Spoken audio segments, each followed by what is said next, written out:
Welcome to public TV news bulletin ముందుగా headlines. Srisailam నుండి దోర్నాల ఘాట్ రోడ్లో ఆగని అటవీ శాఖ దందా.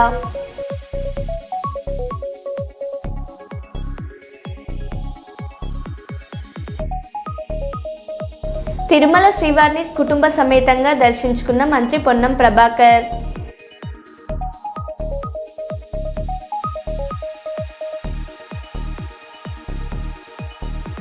మెదక్ జిల్లా కౌడిపల్లి మండలం ముత్రాజ్పల్లి గ్రామంలో సిలిండర్ పేలడంతో ధ్వంసమైన ఇల్లు.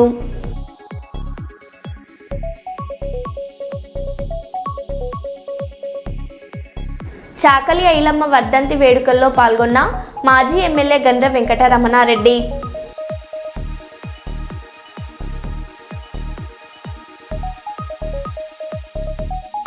యూరియా కోసం లైన్లో నిలబడి స్పృహ కోల్పోయి పడిపోయిన రైతు.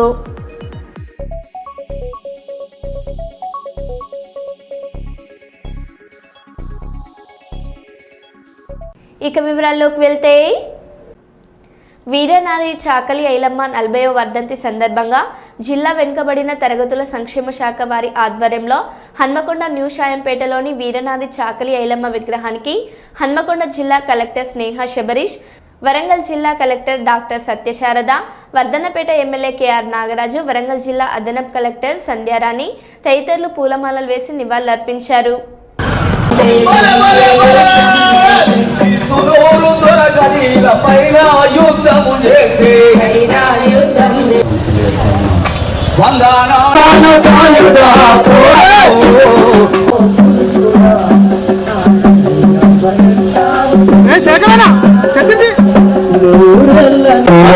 హన్మకొండ కలెక్టర్ గారికి కూడా స్వాగతం.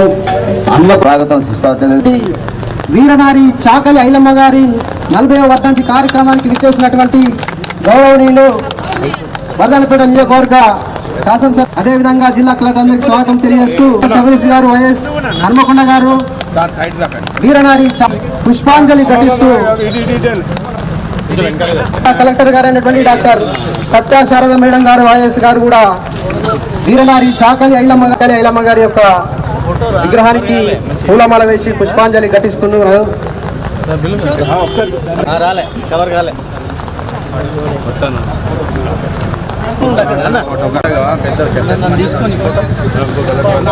సో కార్యక్రమం విధంగా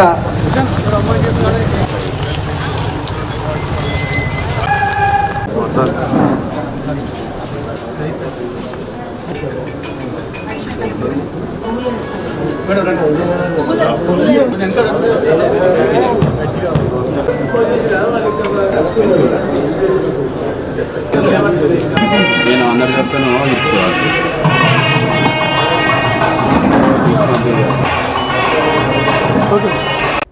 గుంటూరు జిల్లా చుండూరు దళితపల్లె వీరుడు కొమ్నెర్ల అనిల్ కుమార్ 34వ వర్ధంతి సందర్భంగా పల్లెవీరుల మహోత్సవం ఘనంగా జరిగింది. ఈ సందర్భంగా బాబాసాహెబ్ అంబేద్కర్ అనిల్ కుమార్ చిత్రపటాలకు తెలంగాణ రాష్ట్ర ఎస్సీ ఎస్టీ కమిషన్ చైర్మన్ బక్కి వెంకటయ్య, డీబీఎఫ్ వ్యవస్థాపక అధ్యక్షులు కొరివి వినయ్ కుమార్ అన్న, డీబీఎఫ్ జాతీయ ప్రధాన కార్యదర్శి మేలం భాగ్యారావు, జాతీయ కార్యదర్శి శంకరన్న, రాష్ట్ర అధ్యక్షులు రమేష్ అన్న తదితరులు పూలమాలలు వేసి నివాళులర్పించారు. ఈ కార్యక్రమంలో అనేక మంది దళిత బంధువులు, నాయకులు, కార్యకర్తలు పాల్గొన్నారు.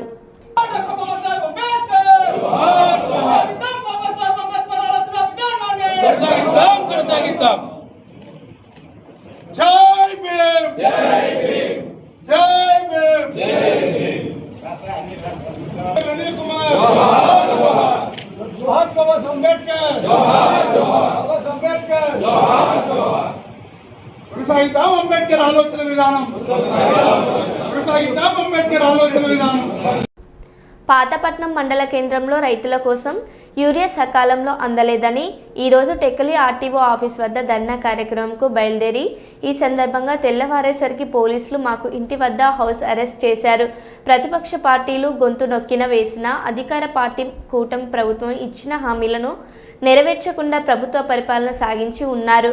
అబద్ధపు హామీలతో గద్దెనెక్కిన ప్రభుత్వం రైతులకు, సామాన్యులకు, ప్రభుత్వ అధికారులకు ఇబ్బంది పెడుతున్నా త్వరలో కొట్టుకుపోతుంది. సమయం వచ్చినప్పుడు ప్రజలే బుద్ధి చెబుతారు. రద్దు చేసుకోవడానికి ఎటువంటి పర్మిషన్ లేనమ్మా. పై అధికారుల ఉత్తర్వుల మేరకు మేము మిమ్మల్ని అరెస్ట్ చేయాల్సి వచ్చింది. మేము ఈరోజు పోరాటం చేస్తుంది సామాన్యులకి, రైతులకి ఈరోజు యూరియా రావట్లేదు.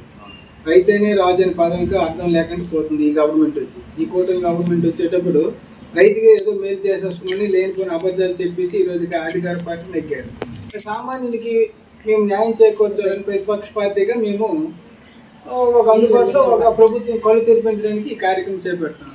వీళ్ళు డిపార్ట్మెంట్లుగా మాకు ఇబ్బంది పెట్టడం అది మాకు ఇబ్బంది. అయితే ప్రభుత్వ ఉద్యోగస్తులుగా మీరు చేస్తున్నారు. అయితే ఈరోజు సామాన్యుడికి డిపార్ట్మెంట్ తీసుకొచ్చి ప్రతి రైతుకి ఒక ఎకరాకి 3 బస్తాలు చొప్పున పేదల పాత్రలు ఇచ్చేసి మాకు అభ్యంతరం లేదు. అది గవర్నమెంట్ చేయడం లేదు. అదే కాకుండా ప్రజలకు ఇచ్చిన హామీలు ఏమీ నెరవేర్చడం లేదు. మేము ప్రతిపక్ష పార్టీ నుండి మేము ప్రభుత్వానికి కళ్ళు తెరిపించడానికి కార్యక్రమాలు చేస్తే మా తాలూకు గొంతు నొక్కేస్తుంది ఈ ప్రభుత్వం. ఈ ప్రభుత్వానికి బుద్ధి చెప్పాలంటే మళ్ళీ సామాన్య ప్రజలు అన్నీ మేము వివరిస్తేనే చెప్తాం. లేనిపోయిన హామీలతో ఈరోజు గద్దెక్కారు. ఒక రైతులకి లేదు, ఒక ప్రభుత్వ ఉద్యోగస్తులు లేదు, ఒక సామాన్యులు లేదు, ఎవరికీ లేదు. కాబట్టి మేము చెప్తున్నాం, మేము ప్రజలకి వివరించాలంటే మా పోరాటమే మాకు శరణ్యం. ఈ పోరాటం చేస్తే ప్రజలు మమ్మల్ని గుర్తిస్తారు. ప్రజల తాలూకా భావాలు ప్రభుత్వాన్ని అధికారుల ద్వారా మీ ద్వారా ప్రభుత్వానికి తెలియజేస్తాం. కానీ ఇది పద్ధతి కాదు. ఈ పద్ధతిని మేము లేకపోయినా నాయకులు మీరు అరెస్ట్ చేసిన సామాన్య ప్రజలందరూ ఈరోజు ధర్నాకి వెళ్ళి అక్కడ ధర్నా సక్సెస్ చేస్తారు. ఇది ధర్నా సక్సెస్ అయిన వల్ల ప్రభుత్వానికి ఒక గుణపాఠం తెలుస్తుంది. నాయకుల్లో ఈరోజు ఉంది, ప్రజల్లో మనసు విరక్తి అయిపోతుంది. విరక్తి అయిన గవర్నమెంట్ ఈరోజు కూటమి గవర్నమెంట్. ఈరోజు గ్రామ పంచాయతీలకు ఎంతవరకు వచ్చింది, ఎంతవరకు గ్రాంట్స్కే ఇవ్వట్లేదు. ఇవన్నీ ప్రజలు గమనిస్తున్నారు. సమయం వచ్చిన వరకు ప్రజలు చూస్తున్నారు. సమయం వచ్చేటప్పుడు ప్రభుత్వానికి సరైన గుణపాఠం చెప్తారని మా యొక్క విజ్ఞప్తి. హైదరాబాద్ నుండి విజయవాడ జాతీయ రహదారి మీద చౌటుప్పల్ మండలం బొర్రెలగూడెం వద్ద ఒక బొలెరో వాహనం దగ్ధమైంది. సంఘటన స్థలంలో వాహనం మంటల్లో పూర్తిగా తగలబడిపోయింది. అయితే ప్రమాదానికి గల కారణాలు ఇంకా తెలియరాలేదు. పూర్తి వివరాలు వెలువడాల్సి ఉంది. ఎవరికేం కాలేదని వచ్చేసి వెళ్తారా?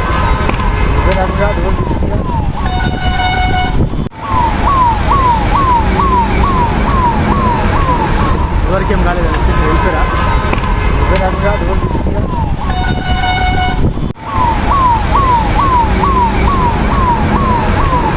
ఎవరికేం కాలేదని వచ్చేసి వెళ్తారా?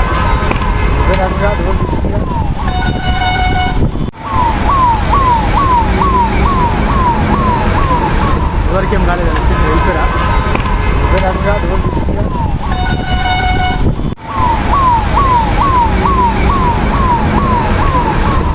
కాలేదని వచ్చేసి వెళ్తారా?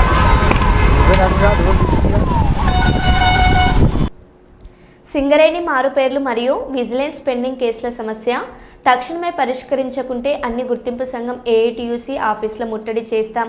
మారుపేర్ల సమస్య పరిష్కారం కేవలం ప్రభుత్వ నిర్ణయం అన్నారు. కాబట్టి తక్షణమే సీఎం రేవంత్ రెడ్డి గారితో మాట్లాడాలి.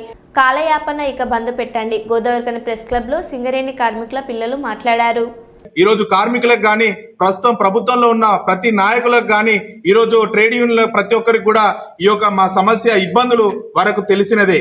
ఇదే విషయం పట్ల ఏదైతే మొన్న వారం కింద లేకపోతే 10 రోజుల కింద జనప్రసాద్ గారు చెప్పినట్టు విషయం పట్ల సంస్థ దగ్గరికి ఏదైతే ఏఐటీసీ గుర్తింపు సంఘంగా ఉన్న సీతారామయ్య గారు రానందుకు, ముందడుగు వేయనందుకు, కలిసికట్టుగా రానందుకు మాత్రమే ఇది అవ్వట్లేదని చెప్పేసి జనప్రసాద్ గారు మాకు చెప్పినందున దీని క్లారిఫై కోసం అని చెప్పేసి నిన్న మేము ఏదైతే ఏఐటీసీ భవన్ ముంగట నిరసన కూర్చున్నామో అక్కడ ఎంతసేపటికి మేము కూర్చున్నా కూడా ఏదైతే లోపల ఉన్నటువంటి సీతారామయ్య గారు బయటికి రాకపోతే ఇలా చేసినట్టు ఏదుంటే సింగరేణి అధికారులు ఎలా బయటకు వస్తారని చెప్పేసి కూడా నివాదాలు చేసినప్పటికీ మేము బయట అలా రోడ్డు మీద కూర్చున్నప్పటికీ ఎంతసేపటికి లోపలికి ప్రెస్ వాళ్ళని పిలుచుకొని వాళ్ళు ప్రెస్ మీట్ అనేది ఇవ్వడం ఎంత దుర్మార్గమైన విషయం.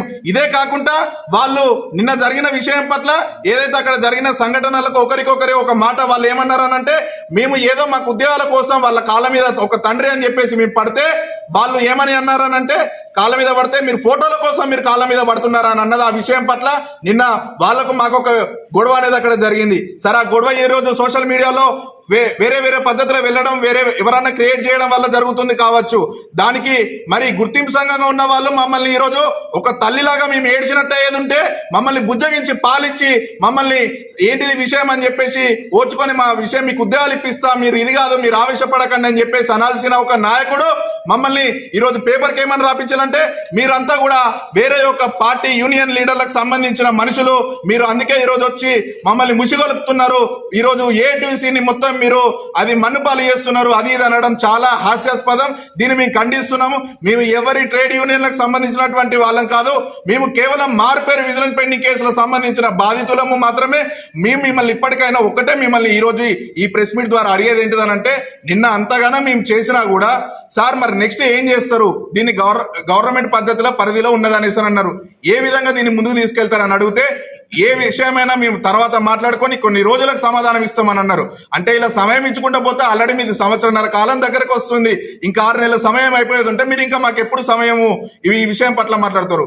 మీరు ప్రభుత్వం పద్ధతిలో వెళ్ళాలనంటే మీరు ఏ పద్ధతిలో వెళ్తారు? ఇప్పుడున్నటువంటి లోకల్ ఎమ్మెల్యేలను తీసుకొని వెళ్తారా, లేకపోతే మీ సాంబశివరావు సార్ తీసుకొని రేవంత్ రెడ్డి గారు అపాయింట్మెంట్ కోరుతారా? ఏదో ఒకటి ఈ యొక్క ప్రెస్ మీట్ ద్వారా మిమ్మల్ని మేము ఖచ్చితంగా అడుగుతున్నాము. దీన్ని చూసి ఖచ్చితంగా వెంటనే ఏఐటీసీ నాయకులందరూ కూడా ఎక్కడైతే ఇది చూసిన వాళ్ళు ఉన్నారో ఖచ్చితంగా దీనికి సమాధానం ఎప్పుడు ప్రభుత్వంలో ఉన్నదని అనేసి చెప్పినారో ఆ ప్రభుత్వం దగ్గరికి ఎప్పుడు వెళ్తారు, ఎవరి వల్ల వెళ్తారు, ఎవరితోటి వెళ్తారు, కలిసికట్టుగా వెళ్ళండి. దయచేసి ఏదైతే ఐఎన్టీ జనప్రసాద్ గారు చెప్పింది నిజమా అవాస్తవమా అన్నది మీరు ప్రెస్ ముందుకు రండి. మీరు ఏ విధంగా వెళ్తారు ఏంటిది అన్నది కార్మికుల సోదరులందరికి కానీ, ఈరోజు రిటైర్డ్ అయిన కార్మికుల కొడుకులకు మాకు కానీ అందరికి కూడా మీరు సమాధానం ఇవ్వాల్సిందే ఖచ్చితంగా. మీరు ఇంకొక పద్ధతిలో పోతున్నారు. ఏంటిదనంటే సిఎండి బలరాం సార్ గారిని అడుగుతున్నారట కదా, ఏదైతే మేము స్ట్రక్చర్ మీటింగ్ లో పెట్టినామో ఈ స్ట్రక్చర్ మీటింగ్ లో డిమాండ్ మాది, ఇది మీ ద్వారా మాత్రమే మాకు క్లియర్ కావాలనంటే సిఎండి బలరాం సార్ గారు ఏమని చెప్తున్నారు, ఇది మా పరిధిలో లేదు, ప్రభుత్వం పట్ల ఉన్నది, ఇది ఒక పాలసీ మ్యాటర్ అనేది ఆయన స్వచ్ఛంగా చెప్తుంటే కూడా పదే పదే ఆయనను ఇబ్బంది పెట్టుకుంటూ అక్కడ ఆయనను అడుగుతా ఆయన దగ్గర పిండితే రాని పాలను ఆయనను పిండుతుంటే ఎక్కడికి వెళ్ళి ఈ సమాధానం ఈ మార్పేరు విజిలెన్స్ పెండింగ్ కేసుల సమస్యకు పరిష్కారం వస్తుంది? దయచేసి మీరే నిన్న ఒప్పుకున్నారు ప్రభుత్వం దృష్టిలో ఉన్నదని అన్నారు. సో సిఎండి తోటి ఇక పని లేదు, ప్రభుత్వం దగ్గరికి వెళ్ళండి. మీకు సంబంధించిన ఏదైతే సాంబశివరావు ఎమ్మెల్యే గారితో వెళ్తారా, లేకపోతే మీరు బయటికి రండి, పోరాడదామంటే మీరు ముందుండండి, మేము వెనకాల ఉంటాం. చలో ఇదే గోదావరికని చౌరస్తాలో కూర్చోండి, మీ వెనకాల మేము కూర్చుంటాం. ప్రభుత్వం పట్ల వాళ్ళు మీకు అపాయింట్మెంట్ ఇస్తలేరు అని అంటే ప్రభుత్వానికి వ్యతిరేకంగా దమ్ముంటే వెళ్ళండి అనేసి అన్నారు కదా, అప్పుడు మేము వెళ్ళైనా చూపిస్తాం. కానీ మీరు ముందడుగేసి దానికి సమాధానం అనేది మీ ద్వారా మాకు వస్తే మేము దేనికైనా చేయడానికి సిద్ధంగా ఉన్నాం. దయచేసి మీ దగ్గర తప్పుందా ఒప్పుందా అన్నది మాకు త్వరగా చూపించండి. అది కూడా ఈ యొక్క ప్రెస్ మీట్ ద్వారా మేము గోదావరికని ప్రెస్ మీట్ ద్వారా మేము తెలియజేసినందుకు చూసి వెంటనే మీరు కూడా ప్రెస్ మీట్ ద్వారా ఎప్పుడు ప్రభుత్వం దగ్గరికి వెళ్తారన్నదే ఒకటే ఫైనల్. దీంట్లో జనరల్ గా మన ఏదైతే ఉన్నటువంటి విజిలెన్స్ ఎంక్వైరీలో ఉన్నది అది ఇదని కొరివిలు చెప్పకండి. ఇక ఒకటే ఉన్నది, ప్రభుత్వం దృష్టిలో ఉంది, జీవోని జారీ చేయాలి, ఇదే ఫైనల్ సెటిల్మెంట్. దీని విషయం పట్లనే మీరు మాట్లాడండి. దయచేసి విజిలెన్స్ పెండింగ్ కేసుల సమస్యలను తక్షణమే అన్ని యూనియన్ల పట్ల మీరు ముందుకొచ్చి చేయాలని మిమ్మల్ని కోరుతున్నాం. పాతపట్నం మండలం కాగువాడ గ్రామంలో పేదల ఆరోగ్యం గాలికి విద్యార్థులకు తప్పని కష్టాలు. ప్రిన్సిపల్ వినతికి పత్త చేయని జిల్లా వైద్యాధికారి. ఆశ్చర్యపరుస్తున్న బైదలాపురం ఆసుపత్రి నిర్వాకం. పాతపట్నం మండలం బైదలాపురం ప్రాథమిక ఆరోగ్య కేంద్రం నుంచి ప్రతి నెల కాగువాడలో గల మహాత్మా జ్యోతిబా పులే బాలికల ఆశ్రమ పాఠశాలలో సందర్శించి విద్యార్థులకు ఆరోగ్య భద్రత, విద్య మరియు వారికి అవసరమైన వైద్య పరీక్షలు చేయాలి. విద్యా సంవత్సరం ప్రారంభమై దాదాపు 3 మాసములు కావస్తున్నా ఒకసారి కూడా సందర్శించడం లేదు. పాఠశాల ప్రిన్సిపల్ జిల్లా వైద్యాధికారులకు వినతి చేసిన దానికి కూడా స్పందన లేదు. విద్యార్థులకు ప్రభుత్వం వైద్యం అందని దక్షాన మిగులుతుంది. విషజ్వరాలు ప్రబలుతున్న సమయంలో కూడా వైద్యులు సందర్శించకపోవడంపై విద్యార్థుల తల్లిదండ్రుల ఆందోళన చెందుతున్నారు. విద్య మాట పక్కన పెడితే వైద్యం ఇలా ఉంటే వారి పరిస్థితి భయంగా ఉందని పిల్లలను విడిచిపెట్టి మేము దూరంగా ఉండడం కారణంగా వారి ఆరోగ్యంపై మాకు సందిగ్ధం నెలకొందని ప్రిన్సిపల్ వారిపైన ఉన్న నమ్మకంతో ఇక్కడ చేర్చినందుకు మున్సిపల్ కూడా పిల్లల పట్ల బాధ్యతాయుతంగా వైద్యాధికారులకు వినతులను చేస్తున్నప్పటికీ ఈ విధంగా వ్యవహరించడం సరికాదని మున్ముందు జిల్లా కలెక్టర్ వారి దృష్టిలో పెడతారని తెలిపారు. ఐటీడీఏకి సంబంధించింది కాబట్టి ఐటీడీఏ పీఓ కూడా ఈ లెటర్తో ఒకసారి ఆవిడకి కూడా ఇస్తే బాగుంటుంది. ఎందుకంటే దానికి మాకేముందంటే ఒకప్పుడు ఇది పుత్తూరులో ఉండేది, వచ్చినప్పటికి ప్రతి రెసిడెన్షియల్ స్కూల్కి ఏంటంటే ఒక పిహెచ్ పరిధిలో చేస్తారు. అది బైదలాపురమా లేకపోతే ఈ గవర్నమెంట్ సిఎస్ అనేది ఉంది. మాకు మాకు తెలిసింది ఏంటంటే మా స్కూలు, మా రెసిడెన్షియల్ స్కూల్ బైలాపురం పిహెచ్ పరిధిలో ఉన్నాయి. మా డాక్టర్స్ ఎప్పుడు వచ్చేవాళ్ళు, అది రొటీన్గా. ఇలాంటి ఈ ప్రాబ్లం ఎప్పుడు మాకు కంప్లైంట్ చేయాలి, కానీ మాకు సమస్య రాలేదు. ఇప్పుడే వచ్చింది కాబట్టి మాకు వెంటనే ఫస్ట్ చర్యగా వాళ్ళకి లెటర్ మేము తెలియజేస్తాం. తర్వాత ఇంకా రిప్లై రాలేదు అంటే మీరు చెప్పేటట్టు కొంచెం నాకు డిలే ఉండొచ్చు. మీరు నెక్స్ట్ ఏంటంటే మేము ఈ డాక్టర్ తెలియజేసిన దాంట్లోనే వేరే నెక్స్ట్ కలెక్టర్ కూడా ముందు చూపు కింద ఈ ఉత్తరాన్ని రిఫరెన్స్ చేస్తూ వాళ్ళకి తదుపరి దీని గురించి చెప్పడం జరుగుతుందండి. కంప్లైంట్ చేస్తాం సార్.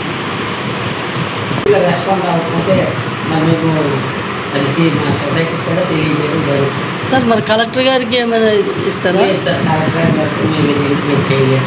మరి ఎందుకంటే మిగిలిన సిబ్బంది వస్తుంది, మా ఏఎన్ఎం ఉన్నారు కాబట్టి అది వాళ్ళు రావాలి, జనరల్గా రావాలనేది ఉన్నారు కాబట్టి మేమేంటంటే మా పిహెచ్ పరిధిలో ఉన్నారు కాబట్టి పిహెచ్ పరిధిలో వాళ్ళకే మేము లెటర్స్ ఇచ్చాము.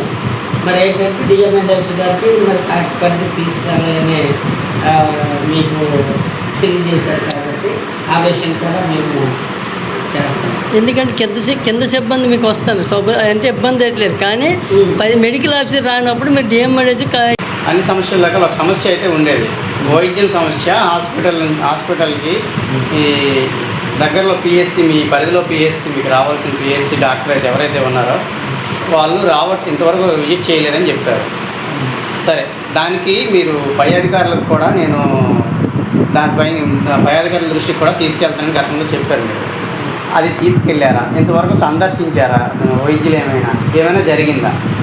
తరువాత మేమేంటంటే మా నార్మ్స్ ప్రకారం వాళ్ళకి రిటైర్ అయిపోయిన తర్వాత నేటికి మరి మాకు వైద్యాధికారి అనేవారు ఎవరు రాలేదు. మేము ఇంటిమేట్ చేసినా రాలేదు. వాళ్ళకి మా సంస్థ తరఫున కొంత రెమ్యూనరేషన్ తీసుకోవడానికి కూడా మేము వివరాలు కూడా అడిగాం, ఆ వివరాలు కూడా ఇవ్వలేదు. కాబట్టి మీరు కావాలంటే మా విజిటర్స్ బుక్ కూడా చూసుకోవచ్చు, ఎవరెవరు వస్తున్నారో ఏంటనేది మేము అకౌంట్లో రికార్డ్ చేస్తాం, అది మీరు పరిశీలించవచ్చు. ఈ విద్యాస్థానం కొత్త విద్యాస్థానం ఎవరు మాకు మెడికల్ ఆఫీసర్ అనేది రాలేదు. ఆ విజిటర్స్ బుక్లో మాకేంటంటే ఈ వాకలు ఈ లక్ష్మణరావు గారని వాళ్ళు ఈ సచివాలయ సిబ్బంది, మెడికల్ సిబ్బంది తప్ప మరి ఎప్పుడు నేటికి మాత్రం డాక్టర్ అనేవారు ఎవరు రాలేదు. వాళ్ళ తరువాత ఈ మలేరియా ఆఫీసర్ అని లోటు అనేది సాయంత్రం మేము ఖచ్చితంగా మా పాఠశాలని మీరు పరిశీలించినట్టయితే ఆ నష్టం అనేది, ఆ డ్యామేజ్ అనేది మాకు ఉంది. బాధ్యులు కాబట్టి మేము అత్యవసర పరిస్థితుల్లో ఇక్కడే మెడికల్ ఆఫీసర్ వచ్చి ట్రీట్మెంట్ చేస్తే మా పిల్లలకి ఎంతో బాగుండేది. ఎమర్జెన్సీ టైంలో ప్రతిరోజు ఒక ఇద్దరు పిల్లలకి ఏదైనా సీరియస్ ఉంటే మేము పాతపట్నం సిహెచ్సికి తీసుకురావడం, వాళ్ళకి తగినటువంటి ట్రీట్మెంట్ ఇప్పించుకోవడం జరుగుతుంది సార్. హైదరాబాద్ నగరానికి బీఆర్ఎస్ పార్టీ నుంచి నీళ్లు తీసుకురాలేదని రేవంత్ రెడ్డి అంటున్నాడు. హైదరాబాద్ నగరం మంచినీటి అవసరాలు తీర్చడానికి మేము 7,000 కోట్లు ఖర్చు పెట్టాం. 2008 సంవత్సరంలో కాంగ్రెస్ పార్టీ ప్రారంభించిన మంచినీటి ప్రాజెక్టు కూడా మేము పూర్తి చేశాం. నాగార్జున సాగర్ డెడ్ స్టోరేజ్ నుండి హైదరాబాద్ నగరానికి మంచినీళ్లు తెచ్చేందుకు మేము సుంకీషుల ప్రారంభిస్తే దాన్ని కాంగ్రెస్ ప్రభుత్వం కూలగొట్టింది. హైదరాబాద్ ప్రజలకు తాగునీటి సమస్య లేకుండా చేసింది బీఆర్ఎస్ ప్రభుత్వమే అని హరీష్ రావు అన్నారు. హైదరాబాద్లో నీటి యుద్ధాలు జరుగుతుండే మంచినీళ్ళ కోసం. వాటర్ ట్యాంకర్లు కొనుక్కొని ప్రజలు మీలో కూడా ఎంతోమంది అప్పుల పాలైన వాళ్ళే ఉన్నారు. బీఆర్ఎస్ వచ్చిన తర్వాత 7,000 కోట్ల రూపాయలు హైదరాబాద్ త్రాగునీటి మీద ఖర్చు పెట్టింది. 7,000 కోట్ల రూపాయలు ఖర్చు పెట్టింది. మీరు ఎల్లంపల్లి నుంచి హైదరాబాద్ తెచ్చే మంచినీటి పథకం 2008లో ప్రారంభమై 7 ఏళ్ళైనా మీరు పూర్తి చేయలే. అందులో రైల్వే క్రాసింగ్స్ పెండింగ్ ఉండే, మిలిటరీ ల్యాండ్ పెండింగ్ ఉండే, ల్యాండ్ ఎక్విజేషన్ పెండింగ్ ఉంటే కేసీఆర్ గారు రైల్వే అధికారులను, మిలిటరీ అధికారులను పిలిపించి ఒప్పించి మెప్పించి 2 సంవత్సరాల్లో దాన్ని పూర్తి చేసి ఎల్లంపల్లి నుంచి హైదరాబాద్కు నీళ్లు తెచ్చిందంటే అది బీఆర్ఎస్ ప్రభుత్వం, కేసీఆర్ ప్రభుత్వం. అటు ఎల్లంపల్లి పూర్తి చేసినాం, ఆ Yellampalli to Hyderabad water supply స్కీమ్ను కూడా పూర్తి చేసింది బీఆర్ఎస్ఏ. కృష్ణా ఫేజ్ 3 కూడా పెండింగ్లో ఉంటే దాని పనులను కూడా పూర్తి చేసి కృష్ణా ఫేజ్ 3 నీళ్ళని తెచ్చింది కూడా కేసీఆర్ గారు బీఆర్ఎస్ ప్రభుత్వమే. అట్లా కాకుండా మాకు గ్రేటర్ హైదరాబాద్ పరిధిలో 1600 కోట్ల రూపాయలు ఖర్చు పెట్టి 56 రిజర్వాయర్లు 2600 కిలోమీటర్ల పైప్ లైన్లు వేసినాం. ఓఆర్ఆర్ లోపల ఫేజ్ 2 ఫేజ్ 1లో 750 కోట్లు, ఫేజ్ 2లో 1370 కోట్లు ఖర్చు పెట్టి ఓఆర్ఆర్ లోపల ఉండే అన్ని గ్రామాలకు మున్సిపాలిటీలకు కూడా 2000 కోట్లకు పైగా ఖర్చు పెట్టి అక్కడ కూడా మరి ఓహెచ్ఎస్ఆర్లు అదేవిధంగా పైప్ లైన్లు వేసి నీళ్ళు ఇచ్చినాం. మీ సుంకిశాల కూడా హైదరాబాదుకు నాగార్జున సాగర్ డెడ్ స్టోరేజ్ నుంచి కూడా నీళ్లు తీసుకోవాలి. 60 టీఎంసీల నీళ్లు తీసుకునే విధంగా భవిష్యత్తు 100 ఏళ్లకు సరిపోయేటువంటి ఆలోచనతో 60 టీఎంసీల నీళ్లు తీసుకునే విధంగా సుంకిశాలను ప్రారంభిస్తే దాన్ని మీరు కుప్పగూలగొట్టారు. మీరు ఇవాళ ఆ ప్రాజెక్టును డిఫంక్ చేసి కూర్చున్నారు, దాన్ని పూర్తి చేస్తలేరు, పెండింగ్లో పెట్టిండ్రు. ఇట్లా చెప్పుకుంటూ పోతే దాదాపు 7,000 కోట్ల రూపాయలు ఒక హైదరాబాద్ త్రాగునీటి అవసరాలు తీర్చడానికి బీఆర్ఎస్ ప్రభుత్వం ఖర్చు పెట్టింది. హైదరాబాద్ ప్రజలకు తాగునీటి కష్టాలు లేకుండా చేసింది కూడా ఇవాళ బీఆర్ఎస్ ప్రభుత్వమే. కర్నూలు గాంధీనగర్ మాంటేశ్వరి పాఠశాలలో గాడిచెర్ల సర్వోత్తరామ 143వ జయంతి మేడూరి దీక్షితుల వెంకట సుబ్బయ్య 115వ జయంతి ఉత్సవాలను ఏర్పాటు చేశారు. ఆంధ్రప్రదేశ్ గ్రంథాలయ సంఘం గాడిచెర్ల ఫౌండేషన్ సాహితీ సదస్సు సంయుక్తంలో మహనీయుల జయంతి ఉత్సవాల సందర్భంగా విద్యార్థులతో మేధోశక్తిని పెంపొందించేందుకు మహనీయుల చరిత్రను ముందుకు తీసుకెళ్లేందుకు క్విజ్ పోటీలను మాంటేశ్వరి పాఠశాల ఏర్పాటు చేయడం జరిగింది. పోటీలలో గెలుపొందిన విద్యార్థులకు నగదుతో పాటు బహుమతులను ప్రదానం చేయడం జరుగుతుందని సాహితీ సదస్సు కమిటీ మెంబర్ కేవి సుబ్బలక్ష్మి, మాంటేశ్వరి పాఠశాల ప్రధానోపాధ్యాయురాలు కె స్వర్ణలత తెలిపారు. మీడియా మిత్రులకు కూడా నా నమస్కారం. నేను మాంటేశ్వరి స్కూల్ విద్యానగర్ పాఠశాలలో సోషల్ డిపార్ట్మెంట్లో ఉన్నాను. సోషల్ స్టడీస్ తీసుకుంటున్నాను. ఈ క్విజ్ పోటీలను ప్రకటించినప్పటి నుంచి ఇద్దరు పిల్లల్ని ఎంపిక చేయడం జరుగుతున్నది. క్విజ్ టాపిక్ ఆంధ్రప్రదేశ్లో స్వాతంత్రోద్యమంలో పాల్గొన్న మహనీయులు 1905 to 1920, 1905 నుంచి 1947 వరకు, అంటే మన స్వాతంత్రం వచ్చినంత వరకు ఆంధ్రప్రదేశ్ స్వాతంత్రోద్యమ యోధులు, సమర యోధులు, ఉద్యమకారులు వాటిపైన ప్రశ్నలు ఉంటాయని సుబ్బలక్ష్మి మేడం గారు చెప్పడం జరిగింది. ఈ ప్రకారమే మేము తయారు చేసుకుంటున్నాం పిల్లల్ని. స్పందన సరిగా రావడం లేదంటే ఇంకా మీడియా మీరు చూసుకోవాలి. ధన్యవాదాలు. ఆంధ్ర తిలక్ బిరుదాంకితుడైనటువంటి గాడిచెర్ల హరిసర్వోత్తమరావు గారి 143వ జయంతి సందర్భంగా ఆంధ్రప్రదేశ్లో స్వాతంత్ర సంగ్రామము అనే అంశంపై మాంటేశ్వరి ఉన్నత పాఠశాల విద్యానగర్ పాఠశాలలో విద్యార్థులు క్విజ్ పోటీ నిర్వహించదలుచుకున్నాము. అంశం ఏమిటంటే ఆంధ్రప్రదేశ్లో స్వాతంత్ర సంగ్రామం అనేది వేదిక మాంటేశ్వరి ఉన్నత పాఠశాల విద్యానగర్. దీనికోసం ప్రవేశము రాతపూర్వకమైన ప్రవేశం పంపవలసిన ఆఖరి తేదీ 9వ తారీఖు అని చెప్పాము. దానికోసం స్వీకరించవలసినటువంటి వ్యక్తి సుబ్బలక్ష్మి గారని వారి నంబర్ కూడా ఇచ్చాము. మీరు ఇది ప్రాథమిక ఎన్నిక అంటే స్క్రీనింగ్ అనేది 11వ తారీఖున ఉదయం 10 గంటలకు ప్రారంభమవుతుంది. తర్వాత అక్కడి నుంచి కొద్దిమంది విద్యార్థులను ఎంపిక చేస్తాము. తర్వాత అంతిమ పోటీ 13వ తారీఖున జరుగుతుంది. అంటే ఓపెన్ క్విజ్ జరుగుతుంది మన పాఠశాలలోనే. దానికోసం మేము ఆహ్వానించాము. కానీ అది న్యూస్ పేపర్లో ఏ క్యాంప్లో అనే వచ్చిందనమాట.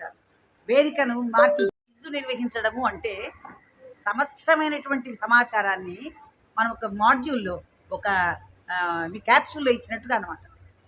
అలా ఇవ్వడం వల్ల ఏమవుతుందంటే అందరూ దాన్ని గ్రహించలేకపోవచ్చు. మీరు అన్నట్లు నేను ఒప్పుకుంటాను.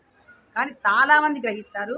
అంత స్ఫూర్తిదాతలైనటువంటి గొప్పవాళ్ళు ఎటువంటి పరిస్థితుల్లో ఆయన గ్రంథాలయ ఉద్యమం నడిపారు, స్వాతంత్ర సమరంలో ఆయన ఏ విధంగా పాల్గొన్నారు, అవన్నీ విషయాలను విద్యార్థులకు ఈ వయసులో ఇస్తేనే అది కలుగుతుంది అనేది మాత్రం నిజము. ఈ విషయాన్ని మనం అందరము గుర్తించాలి. జై హింద్. ఇప్పుడు నేటి ప్రతిపంచం ఎట్లా ఉందంటే కాంపిటీషన్, పోటీ ఎక్కువ ఉంది. కాబట్టి నీకంటే ముందు నేను బజర్ రౌండ్లో వాడు పాల్గొనాలి. ర్యాపిడ్ ఫైర్ రౌండ్ అంటే ఏమో తెలియాలి వాడికి. అంటే పరుగు పెడుతున్నటువంటి ఈ రోజుల్లో విద్యార్థి నాకు అనిపిస్తుంది. గత 10-15 సంవత్సరాలుగా మేము ఈ కార్యక్రమంలోనే ఉంటున్నాము. ధన్యవాదాలు. గాడిచెర్ల హరిసర్వోత్తమరావు 143వ జయంతి సందర్భంగా క్విజ్ పోటీలు నిర్వహించడానికి సాహితీ సదస్సు వాళ్ళు నిర్ణయించారు. దానికి వేదికగా మా పాఠశాలను ఎన్నుకున్నారు. అన్ని పాఠశాలలకు పత్రికాముఖంగా వాట్సాప్ గ్రూపులలో కూడా ఇన్ఫర్మేషన్ పంపడం జరిగింది. డిఓ గారి ద్వారా ఇన్ఫర్మేషన్ వెళ్ళింది, కానీ మేము అనుకున్నంత స్పందన రాలేదు. 11వ తేదీ స్క్రీనింగ్ టెస్ట్ జరుగుతుంది. ప్రతి పాఠశాల నుండి 2 విద్యార్థులను మేము ఎన్నిక చేసి పంపమని చెప్పాము. దాదాపుగా 6 పాఠశాలలు వాళ్ళు రెస్పాండ్ అయ్యారు. కాబట్టి ఇంకా ఈవినింగ్ వరకు కూడా వెయిట్ చేస్తాము. ఈ లోపల వచ్చారు అంటే వాళ్ళకందరికీ కూడా రేపు 11వ తేదీ స్క్రీనింగ్ టెస్ట్ జరుగుతుంది. తర్వాత అందులో విజేతలకు 13వ తేదీ ఓరల్ క్విజ్ జరుగుతుంది. మరి ఇదంతా బాగా విజయవంతంగా జరపగలము అన్న నమ్మకం మాకుంది. ఈ విషయంగా మరి మీడియాకు కూడా మా ధన్యవాదాలు తెలియజేస్తున్నాం. కె స్వర్ణలత, విద్యానగర్ మాంటిసోరీ పాఠశాల, హెచ్ఎం. మరో బులెటిన్లో మళ్ళీ కలుద్దాం. Stay tune.